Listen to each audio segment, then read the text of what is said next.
నియోజకవర్గం ప్రజలందరికీ నియోజకవర్గ ఎమ్మెల్యేగా నా యొక్క అభ్యర్థనలు.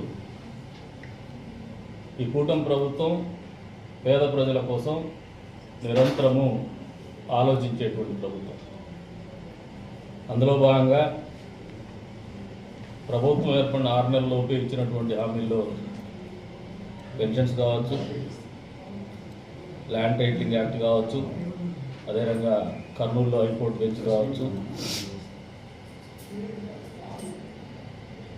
దీపం 2 పథకం కావచ్చు, పెద్ద ఎత్తున అమలు చేసేటువంటి పరిస్థితులు గమనించినారు. అంతేకాకుండా ఇల్లు కట్టడం అనేది మా పార్టీ వ్యవస్థాపకులు స్వర్గీయ నందమూరి తారక రామారావు గారి మానసిక అందులో భాగంగానే జెండాలో కూడా మా నినాదంలో అందరికీ పేదలకు ఇల్లు ఇవ్వాలనే ఆలోచనతో మొదలుపెట్టిండేది కూడా ఎన్టీఆర్ హౌస్. ఈరోజున ప్రభుత్వం ఏర్పడిన 6 నెలలకు మీ అందరికీ కూడా అభ్యర్థిస్తాను. ఏమంటే PMAY 2.0 వర్షన్ అర్బన్ హౌసింగ్ దాంట్లో మా నియోజకవర్గం మొత్తం కూడా యూడి కిందికే, అర్బన్ డెవలప్మెంట్ కిందికే కన్సిడర్ అవుతుంది. అందులో భాగంగా ఇంటి నిర్మాణానికి గాను 2.5 లక్షల రూపాయల డబ్బులు ఇవ్వడం జరుగుతుంది స్థలాలు ఉన్నటువంటి వాళ్ళకి. ఎవరైతే నిరుపేదలు ఉండి ఇళ్ల స్థలం ఉండి ఇల్లు కట్టుకోలేనటువంటి పరిస్థితుల్లో ఉన్నటువంటి పేదలందరూ కూడా రేషన్ కార్డు కలిగి ఉండి అర్హతకి కొన్ని ప్రామాణికాలు ఇచ్చున్నాము. వాటన్నిటికీ అనుగుణంగా లబ్ధిదారుల ఎంపికలో భాగంగా మీ వంతుగా మీరందరూ కూడా అప్పులు అనుకున్నటువంటి వాళ్ళందరూ కూడా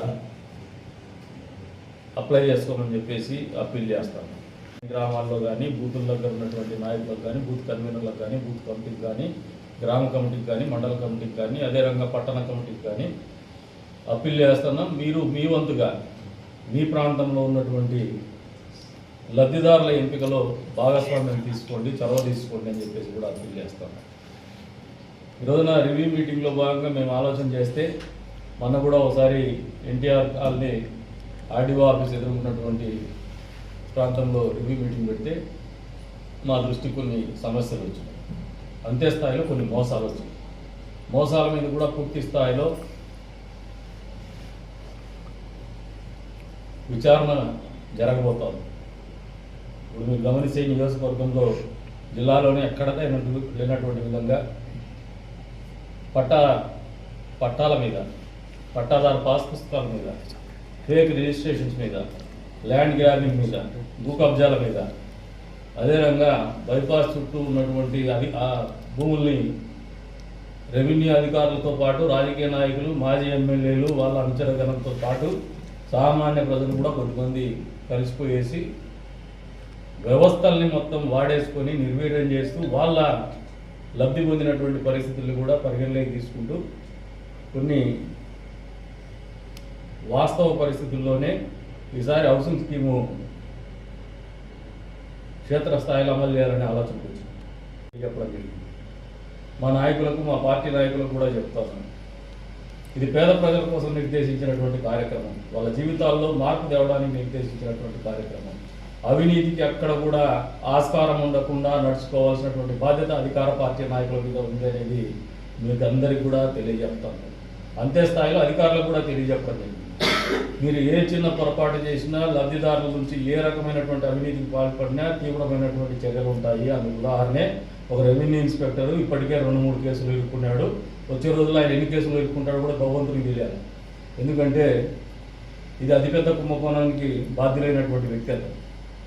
ఏమాత్రం క్షమాపణ కూడా అర్హులైనటువంటి వ్యక్తి కాదు. ఇటువంటి వాళ్ళని ఉపేక్షించాం.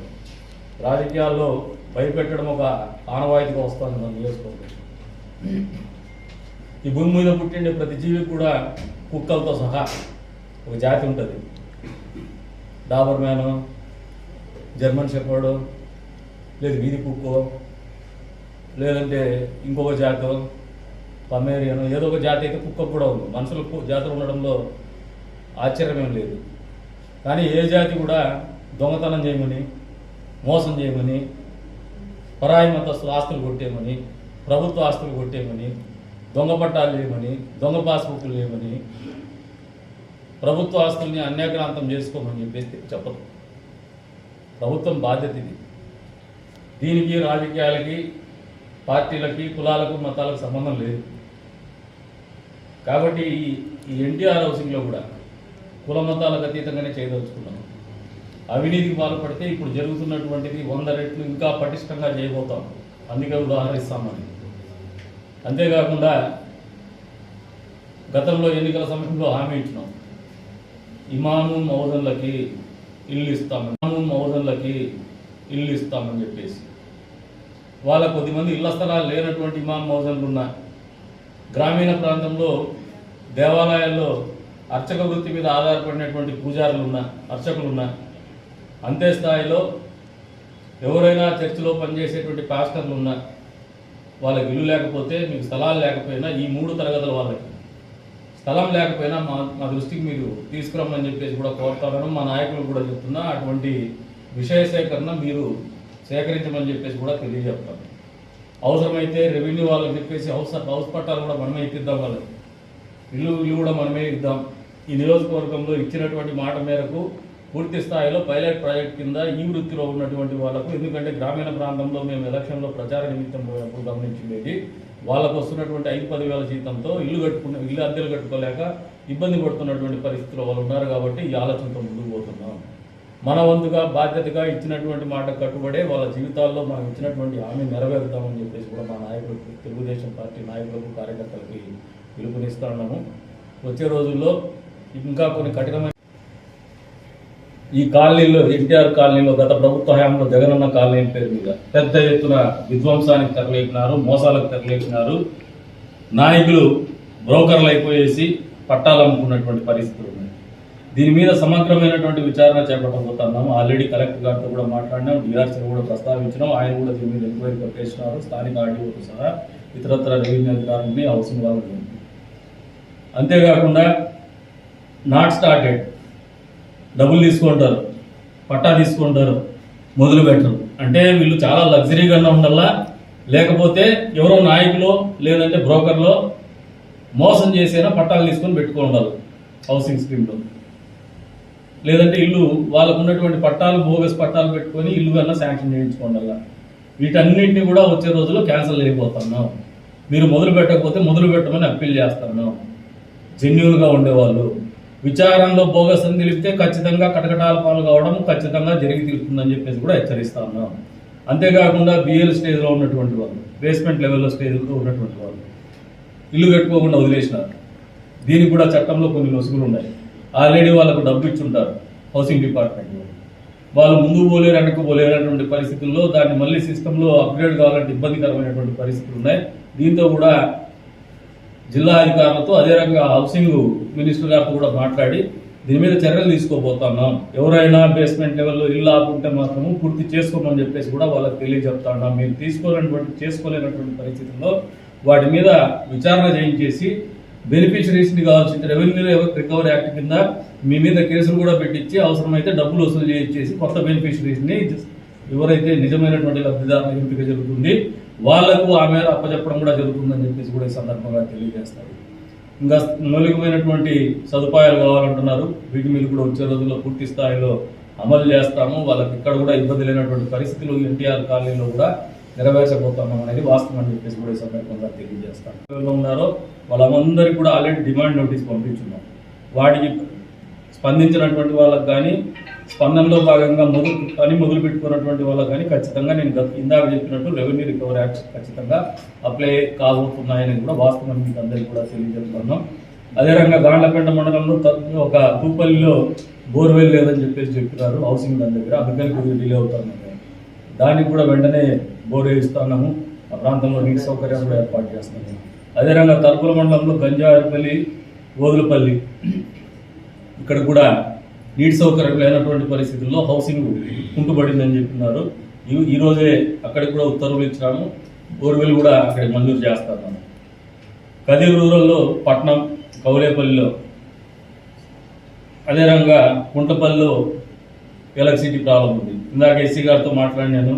ఎందుకంటే 2-3 సార్లు డి గారికి కూడా తెలియజెప్పడం జరిగింది. ఆ పాలిటెక్నిక్ కాలేజ్ వెనకవైపున ఇంతవరకు పరిష్కారం కాలేదు. ఈరోజు రేపు నేను, కమిషనర్ గారు, ఈ ఎలక్ట్రికల్ కూడా ముగ్గురు పోయేసి ఆ సమస్య కూడా పరిష్కరిస్తామని చెప్పేసి కూడా తెలియజేస్తున్నాం. కౌలేపల్లిలో పట్టణంలో బోర్వెల్ కూడా వెంటనే మంజూరు చేసినాము. కౌలేపల్లిలో కూడా వెంటనే బోర్వెల్ మంజూరు చేసినాము. అదేవిధంగా కనీస సౌకర్యాలు లేనటువంటి పరిస్థితి, అది కూడా పూర్తి చేస్తామని చెప్తున్నాం. గంగనగారిపల్లిలో హౌస్ ఫ్లాట్స్ ఇచ్చున్నారు, అక్కడ కూడా కొన్ని అవకతవకలు జరిగినాయని చెప్పేసి మా దృష్టికి వచ్చింది. దాని మీద కూడా విచారణ చేపడతాం. అంతేకాకుండా అక్కడ ఉన్నటువంటి లబ్ధిదారులు మొన్నటి రోజు నా దగ్గర రావడం జరిగింది. ఎలక్ట్రిసిటీ ప్రాబ్లం ఉంది, ఒక 3-4 పోలు అక్కడ మధ్యలో ఇంటి మీద పోతున్నాయని చెప్పేసి తెలియజెప్పడం జరిగింది. డిఈ గారికి కూడా చెప్తున్నాను, ఎస్సీ గారికి కూడా చర్చించినాము. ఈరోజు అది కూడా అటెండ్ చేస్తున్నాము, రిజాల్వ్ చేస్తున్నాము. అటెండ్ చేయడమే కాదు, రిజాల్వ్ కూడా చేస్తున్నాము. మరి మీకోసం ఇంతగా ఆలోచించేటువంటి నాయకత్వం స్థానికంగా ఉంది. మీ అందరి కోసం ఆలోచించేటువంటి నాయకత్వం చంద్రబాబు నాయుడు గారి రూపంలో కూటమి ప్రభుత్వం అధికారంలో ఉంది. ఇప్పుడైనా కూడా లబ్ధిదారులకు ఒకటే చెప్తాను, ఈ అవకాశాన్ని మీరు సద్వినియోగం చేసుకోండి. హౌసింగ్లో ఎవరైతే పేద ప్రజలు ఉన్నారో ఎవరు కూడా ఈ నియోజకవర్గంలో ఇబ్బంది పడకుండా హౌసింగ్ స్కీమ్ నెరవేర్చేటువంటి బాధ్యత మా మీద ఉంది. అందులో భాగంగా మేము ముందుకు పోతామని చెప్పేసి కూడా తెలియజేస్తున్నాం. లబ్ధిదారులు కూడా మీరు ముందుకు రండి, సమస్యలు ఉంటే కూడా మేము పరిష్కరిస్తాం. కష్టాల్లో ఉంటే కూడా ఏదైనా సహాయం చేయడానికి ప్రభుత్వం సిద్ధంగా ఉంటుంది. వాస్తవ పరిస్థితులకు దగ్గరగానే ఈ హౌసింగ్ స్కీమ్ ఇంప్లిమెంట్ చేయబోతున్నాం. కాబట్టి ఈ హౌసింగ్ స్కీమ్ అనేది మా తెలుగుదేశం పార్టీ నాయకులు, కార్యకర్తలు, బూత్ లెవెల్ వాళ్ళకు కూడా చెప్తున్నాం, మేక్ ఇట్ ఆన్ వార్ఫుల్ బేసిస్, యుద్ధ ప్రాతిపదిక మీద దీన్ని అమలుపరచమని చెప్పేసి తెలియజెప్తాము. మంచి అవకాశం ఉంది, అన్లిమిటెడ్ హౌసింగ్ కూడా ఇస్తాం. ఎంతమంది అంతమంది కూడా సంసిద్ధంగా ఉన్నాం.